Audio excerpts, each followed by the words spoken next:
avec la vidéo mode de ma chaîne. Et aujourd'hui, on va parler de tenues pour aller faire du shopping ou pour aller magasiner. Parce que oui, Georgette, on ne s'habille pas n'importe comment pour aller faire du shopping. Non, non, non, non, non. Et donc, je suis là pour te donner des conseils pour que ta journée se passe à merveille. Et je fais des rimes. Conseil numéro 1, alors surtout si tu te maquilles, ne jamais, au grand jamais, mettre un pull ou un t-shirt blanc.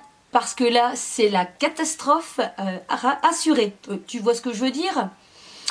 Imagine ton beau maquillage, tu retires ton pull pour faire un essayage, tu remets ton pull blanc. Imagine un peu où se trouve ton maquillage. Oui, et là c'est sûr, c'est terminé, tu passes plus ta journée dans les magasins. Non, non, non, à moins que tu ailles acheter tout de suite un vêtement pour le changer. Donc là, une croix sur le pull blanc ou le t-shirt blanc à col rond. À la rigueur, le col levé, en faisant des exercices, ça peut m'arriver quand je mets un vêtement clair, d'essayer de faire en sorte que le vêtement ne touche pas mon visage, parce que sinon, c'est foutu. Conseil numéro 2, on s'habille pratique parce que qui dit journée shopping dit journée essayage. Et il arrive qu'au bout d'un moment, on en a un petit peu marre de s'habiller, se déshabiller, s'habiller, se déshabiller. Alors surtout si on a mis un truc avec plein de boutons, le pantalon, des grosses bottines, hein, vous imaginez, plus le pull, plus le gilet, plus le blouson. Je crois qu'au bout d'un moment, on abandonne. Hein. Donc on s'habille pratique. Et qui dit pratique ? Moi personnellement, je pense tout de suite à la jupe. La jupe, c'est l'accessoire mode facile lorsqu'on va faire du shopping.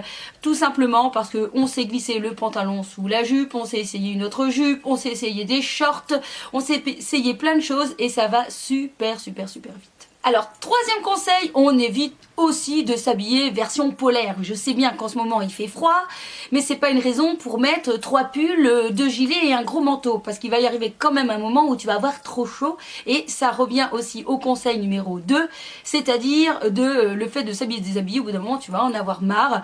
De toute façon, normalement, si tu fais la journée shopping, tu vas à peine sortir d'un magasin pour aller dans un autre magasin. Surtout si tu as la chance d'avoir un centre commercial qui te propose plein de magasins les uns à côté des autres, eh bien non, tu n'as pas besoin de t'habiller avec le gros polaire et le grosse doudoune sur toi.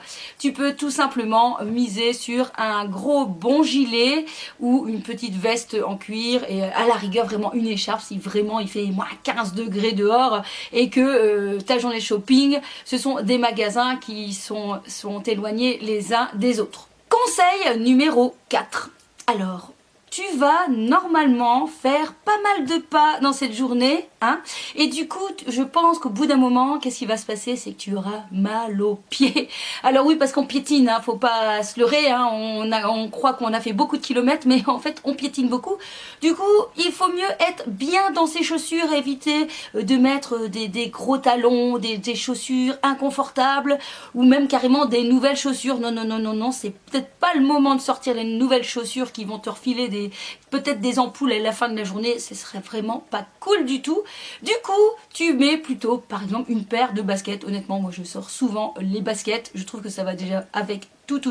D'ailleurs, je pense te faire une vidéo sur comment porter les baskets au quotidien avec différentes tenues. Parce que voilà, les baskets, c'est vraiment la chaussure à avoir dans son dressing. Enfin, 5e conseil, le dernier conseil pour que tu sois au top, Georgette, pour ta tenue shopping, eh bien c'est le sac.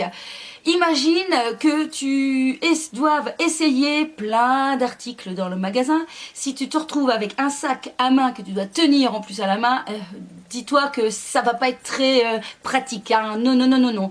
Du coup, je te conseille par exemple le sac bandoulière qu'on vient placer en bandoulière, j'ai envie de dire, et qui va te permettre d'avoir les mains libres.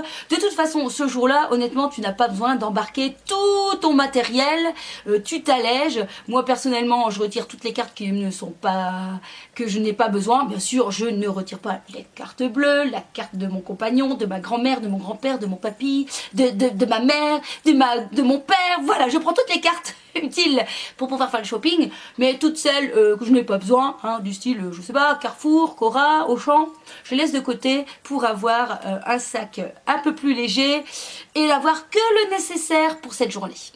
Ensuite, deuxième idée aussi, qui est la grosse tendance de la saison, et je pense bien que je vais craquer, c'est le retour de le fameux sac banane. Oui, le sac banane, celui que vous mettez autour de la taille et qui peut se porter aussi un peu en bandoulière. Oui, on peut le porter comme ça, son sac banane.